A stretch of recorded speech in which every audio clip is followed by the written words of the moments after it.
I'm in the stunning Ironbridge in Shropshire, beside the River Severn. The River Severn used to be packed out with busy boats because this was the birthplace of the Industrial Revolution. Directly behind me is the Ironbridge itself, which is what the town is named after. You can see it just there, which was the first of its kind. After the creation of the Ironbridge, we would see all kinds of ironworks, which would lead to even the Empire State Building and others like it. Now, just as important as the actual birth of the Industrial Revolution is the people that were behind it.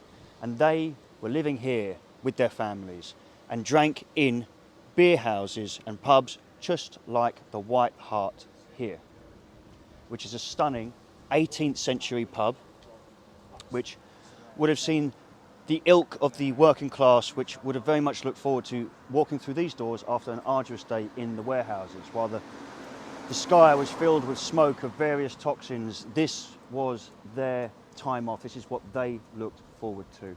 And I, for one, am very pleased to see it here looking so fantastic. I love the brickwork, I love the backdrop, and I hope that it's here for many years to come. We're going to go and have a look at a couple others and talk about the bridge in further detail.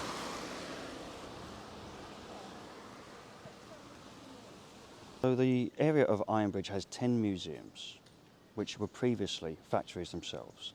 I think this is fantastic because it keeps it alive. You can go and see the 18th century tiles, for instance, which would wind up in pubs and butchers across the country.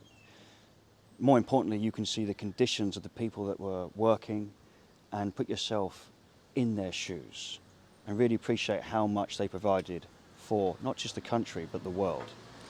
The bridge behind me would come later down the line as a result of those factories being completed and working so well. They came to life under Abraham Darby I. Now, Abraham Darby's grandson, Abraham Darby III, would be the one to build the bridge behind me. He had inherited the land off of his father when he was young, in his early teens. His father had died. And so in 1779, he decided to showcase iron's potential, to which he created this amazing bridge. And let's put it on the standards of the 18th century, because if you start comparing it with the bridges that come afterwards, you're not really understanding that this was the birth of those bridges.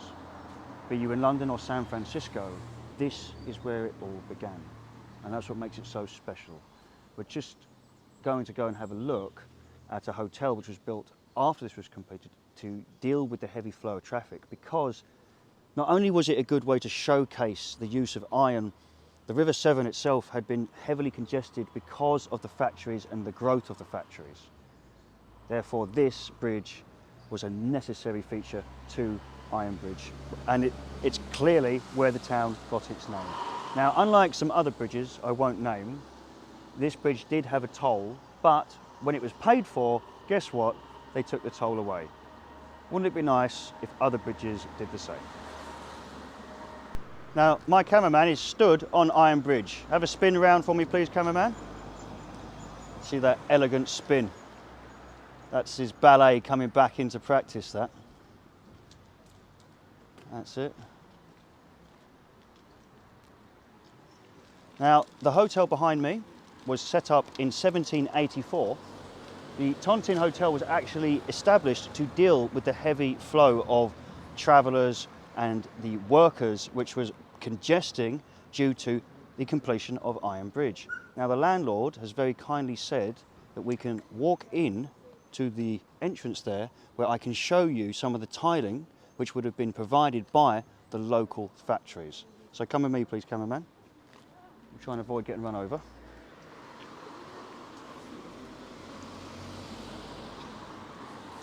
Just before we go in, there's a lovely sign on here which explains some of the things I've already covered concerning Abraham Darby, his family, and so on, the foundation of the area. But come in and have a look at the floor. Look.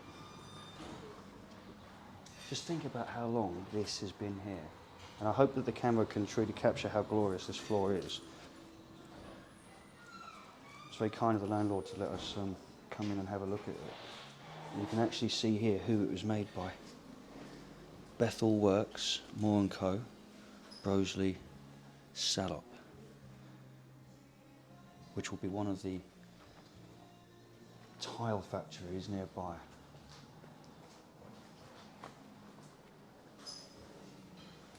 And I, for one, I know it's a term I use often, I'm very, very impressed by it, because people try and recreate floors like this today, especially people buying Victorian houses in London or wherever, that you'll see them try and recreate this. This is what they're recreating. This is the real deal. They'd give anything to sort of come and dig this up and put this in their corridors. So absolutely first class. And this hotel also has a beautiful exterior, which you could see. But just before we go, we're going to have a look at some of the unique brickwork involved. So just before we part ways with the Tontine Hotel, I want you to first look at the extension, which you can see just here. And you can see this whole side of the building was actually built after the original building. And you can see the difference in brickwork. You might not have noticed at first glance, maybe you did, depending on how scrupulous you are. But I think it's absolutely beautiful. And if anything, it adds more character to the pub. Love the hanging baskets, love the features, and despite it being a hotel, you walk in, it feels like a wonderful public house. Tontine Hotel, ladies and gents, fantastic.